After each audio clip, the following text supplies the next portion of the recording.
Hi everyone, नमस्ते, good morning, सत श्री अकाल। और जैसा कि हमारा पार्ट ऑफ स्पीच में कंजंक्शन टॉपिक चल रहा था, तो हमने अब तक आपके साथ कंजंक्शन में बहुत सारे रूल प्लस एग्जाम्पल डिस्कशन किए थे।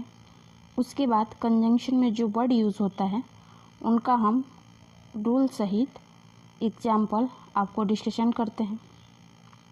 और सबसे पहले आप लोग बताइए कि आप लोग कैसे हैं और आपकी स्टडी कैसी चल रही है। आई होप कि आप लोग बहुत अच्छे होंगे और आपकी स्टडी जो है प्रॉपर एंड कंटिन्यूस चल रही होगी। ठीक है, तो आज जो हम कंजंक्शन में बात करेंगे, ये वर्ड जो है आपका कंजंक्शन में यूज़ होता है। तो हमारा वर्ड है इवन इफ़। ठीक है, तो इवन इफ़ का अर्थ हिंदी निकलता है चाहे। ठीक है, अब हम बात करें कि इसको किस कंडीशन में यूज़ करते हैं, कैसा इसका यूज़ होता है। ठीक है, और इसके साथ कौन कौन से रूल आएंगे। ठीक है, और कैसे सेंटेंस में यूज होगा उसका हम आज डीपली आपके साथ डिस्कशन करेंगे। ठीक है, तो बात करें कि इवन इफ़ का अर्थ जो हिंदी निकलता है चाहे, तो इसका प्रयोग हम कंपाउंड कंजंक्शन के रूप में व्यक्त करते हैं। ठीक है, या कंजंक्शन के रूप में करते हैं। ठीक है, जैसे एग्जांपल है कि I can not cheat my student, मैं अपने विद्यार्थियों को चीट नहीं कर सकता, इवन चाहे इफ़ आई एम हैंग। ठीक है, अब बात करें आगे कि यदि वाक्य में डाउट शब्द का प्रयोग किया गया हो और डाउट के आगे अफर्मेटिव सेंटेंस लिखा गया हो, तो हम सेंटेंस में जो रूल यूज़ करेंगे वो हमारा रहेगा कि अगर आपका डाउट या डाउटफुल प्लस इफ़ या वेदर प्लस अफर्मेटिव सेंटेंस, या आगे डाउट या doubtful plus that negative interrogative sentence का प्रयोग करते हैं। जैसे एग्जांपल है कि ही डाउट इफ़ या weather she will marry him. ठीक है, दूसरा एग्जांपल है कि he is not doubtful that his brother will फाइंस homework. ठीक है, मैं अपने भाई पे संदेह नहीं कर सकता क्योंकि वो अपना होमवर्क जो है कंप्लीट कर ले सकता है। ठीक है, यदि किसी वाक्य में रीज़न शब्द का प्रयोग किया गया है तो कंजंक्शन के रूप में दैट के अलावा कोई अन्य कंजंक्शन हम नहीं लिख सकते। ठीक है, जैसे एग्जांपल है कि that is the reason that he can not appearing at exam. ठीक है, यह समस्या है कि वह अपेयरिंग में पेपर नहीं दे सकता। अपेयरिंग मतलब जो होता है, जैसे सत्र है तो सत्र के बीच में ही अपेयरिंग पे एग्ज़ाम होता है। जैसे एग्ज़ाम मांगता है तो लिखता है कि अपेयरिंग एग्ज़ाम, अगर आप फाइनल, जैसे मान लीजिए आप इंटर में हैं, अगर कोई वैकेंसी आ जाती है इंटर पे, तो वो कहता है कि अगर अपेयरिंग हम लेंगे, अगर आपका एज 18 साल हो गया तो वो आपको वैसे अपेयरिंग फॉर्म फिल किया जाता है। अगर आप उस एज के नहीं हुए तो आप अपेयरिंग फॉर्म नहीं भर सकते। ठीक है, आगे है कि यदि द रीज़न वाई शब्द का प्रयोग किया गया है तब भी यह दैट कंजंक्शन क्वालिफाई करता है। जैसे the reason why I do not do it that he is not allow for me. ठीक है, तो आई होप कि यहाँ तक आपको अच्छे से समझ में आ चुका होगा। ठीक है, अब आगे हम बात करें, आगे वर्ड है कंजंक्शन में बट। ठीक है, इसका अर्थ जो निकलता है हिंदी में लेकिन, किंतु, परंतु निकलता है।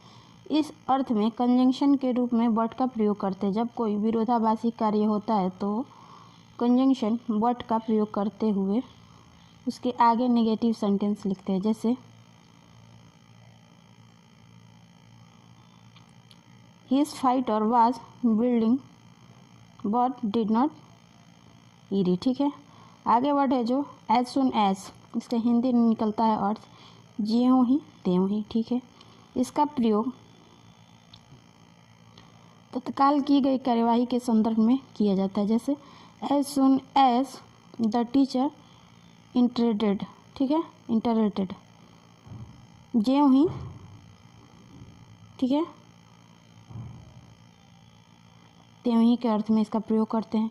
आगे एग्जाम्पल है कि the classroom student begin to write the answer.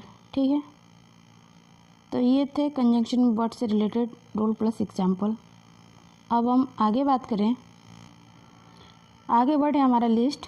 इसका अर्थ निकलता है ताकि या न। ठीक है, जब लिस्ट का प्रयोग कंजंक्शन के रूप में करते हैं तो हमेशा नकारात्मक वाक्य बनते हैं और उसके साथ लिखे गए कंजंक्शन में नॉट का प्रयोग नहीं करते तथा लिस्ट के बाद हमेशा शुड ही क्वालिफाई करता है और यह अन्य कोई मेन एडजेक्टिव वर्ब को क्वालिफाई नहीं करता। जैसे work hard list you should fail, यदि तुम कठिन परिश्रम नहीं करोगे तो क्या होगा, फेल हो जाओगे। ठीक है, अगला है अदरवाइज, इल्स और इल्स। ठीक है, तो इसका अर्थ जो हिंदी में निकलता है नहीं तो या अन्यथा के अर्थ में निकलता है।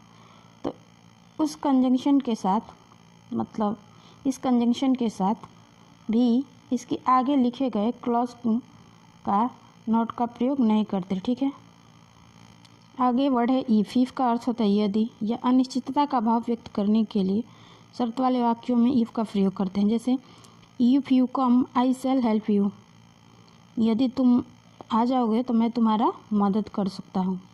ठीक है, जैसे I shall help you if you come. ठीक है, आगे बात करें कि व्हेन का प्रयोग कंजंक्शन के रूप में निश्चितता का भाव प्रदर्शित करने के लिए करते हैं।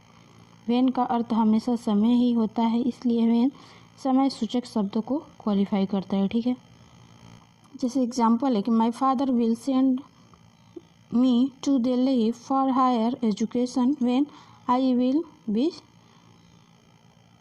17। ठीक है, आगे है वर्ड एज, कंजंक्शन के रूप में जैसा के अर्थ में एज का प्रयोग करते हैं। जैसे he asked me to does he had done, या you do as I told you. ठीक है, आगे बढ़े इफ़ या वेदर, तो इसका अर्थ निकलता है हिंदी में की के अर्थ में प्रयोग करते हैं।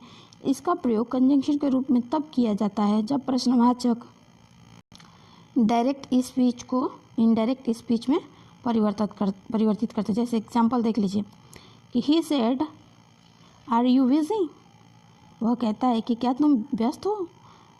तो इफ़ आस्क, आगे है कि he asked if whether I was busy. ठीक है, आगे है कि इफ़ या वेदर का प्रयोग कंजंक्शन के रूप में नॉट नो या नो या वंडर के बाद प्रयोग करते हैं। जैसे एग्जाम्पल है कि he does not know if या whether he has committed a crime. ठीक है, या दूसरा एग्जाम्पल देखेंगे कि I am not sure if whether she will give autography. ठीक है, तो इस तरह हमारा जो कंजंक्शन टॉपिक है द एंड होता है। आई होप कि आपको class plus example plus rule आपको अच्छे से समझ में आ जाए और आगे की जो टॉपिक होगी और इसके बाद हम कंजंक्शन से रिलेटेड क्वेश्चन प्रैक्टिस लेके आएंगे। ठीक है, आपके लिए अगर आपको मेरे सेक्शन पसंद आए तो लाइक शेयर और सब्सक्राइब कर लीजिए। फिर मिलते हैं नेक्स्ट वीडियो के साथ, तब तक के लिए thank you and take care, God bless you.